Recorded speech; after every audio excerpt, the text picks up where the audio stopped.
Sumama nga pala ako sa aking husband para manguha ng kahoy para sa kanyang pugon. Kasi nga po, paubos na ang kanyang mga kahoy para sa pagluto ng kanyang mga nyog. Yan nga po is nagbabiyahe kami patungo sa kanyang pagkukuha ng mga kahoy. Kasama nga namin yung kapitbahay namin na si Ken kasi kailangan nga na meron siyang kasamang isang lalaki para sa pagbuhat ng mga kahoy pagkarga sa sasakyan. Kasi nga napakahirap kung ikaw lang mag-isa mga ngahoy. Napakabigat pa naman ng mga kahoy. Andito na nga pala kami kung saan yung mga kahoy na kanyang kukunin. Ginamitan nga pala niya ito ng tsenso para mas mapadali niya itong maputol. Nilagyan niya na muna ito ng gasolina at tuti para umandar ito. Yung nakita niyo mga kahoy, yan nga pala ang kanyang puputulin gamit ang tsenso.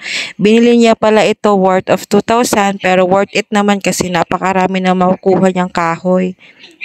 Ito nga pala, nagsimula na silang mag-chinso ng mga kahoy. Samantalang si Ken siya naman yung nag-a-arrange ng kanyang pinagpuputol na mga kahoy. May nakita nga pala ako ng mga pako, so ayun, aking kinuha para naman meron kaming maulam. Dahil wala naman akong ginagawa kundi mag-video-video lang sa kanila. Buti na lang merong mga pako. Kinuha ko lang sila, di ko alam kung kanino to, basta kinuha ko lang yung mga pako.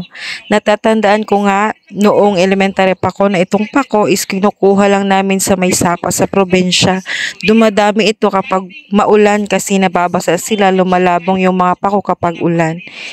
Ito nga hindi pa pala sila tapos magputol ng mga kahoy. Ayan nga ang aking husband nagputol ng mga kahoy.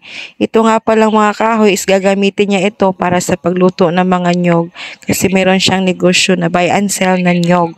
Kumbaga sila yung kumukuha ng inyong mga nyog, sila mismo yung umaakyat sa punuan ng nyog. At pagkatapos nitong akyatin at balatan yung mga nyog, ito ay titimbangin at pagkatapos babayaran ka na. At pagkatapos naman ito ay bibiyakin isa-isa at lulutuin para maibenta naman sa ibang buyer ng mga nyog. At ito nga, tapos na sila magputol ng mga kahoy. Isa-isa na nila itong kinakarga sa sasakyan. Makita ko nga na napakabigat kung ikaw lang mag-isa. Kung ako nga, hindi ko kayang buhatin yung ganyang kalaki na kahoy. Kaya palaging may kasama siya kapag siya ay mga ngahoy.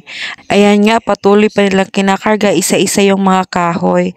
Pagkatapos nga mapuno yung sasakyan ng mga kahoy, na-decide na kami na umuwi na kasi wala nang paglalagyan yung ibang mga kahoy. Babalikan na lang niya ito sa ibang araw kapag paubos na ulit yung mga kahoy niya sa pugon. Ito nga, pauwi na kami. Dadaan na naman kami ulit sa may sapa. Delikado siya para sa akin kasi kapag biglang lumaki yung tubig, hindi talaga makakalusot yung sasakyan. Buti na lang hindi masyadong malaki yung tubig at hindi masyadong malakas yung agos niya. Ito nga, nakarating na kami kung saan yung pugon niya. Pagdating nga pala namin, meron nang nagbiyak na mga lubi. Ay nga pala yung mga kahoy niya hindi pa nauubos. Pagkarating nga pala namin, yung mga kahoy ay binababa na nila isa-isa para marriage na sa lalagyan. Ito nga pala nila ito ilalagay, bites na to pang 3 weeks. So yun lang po. Maraming salamat.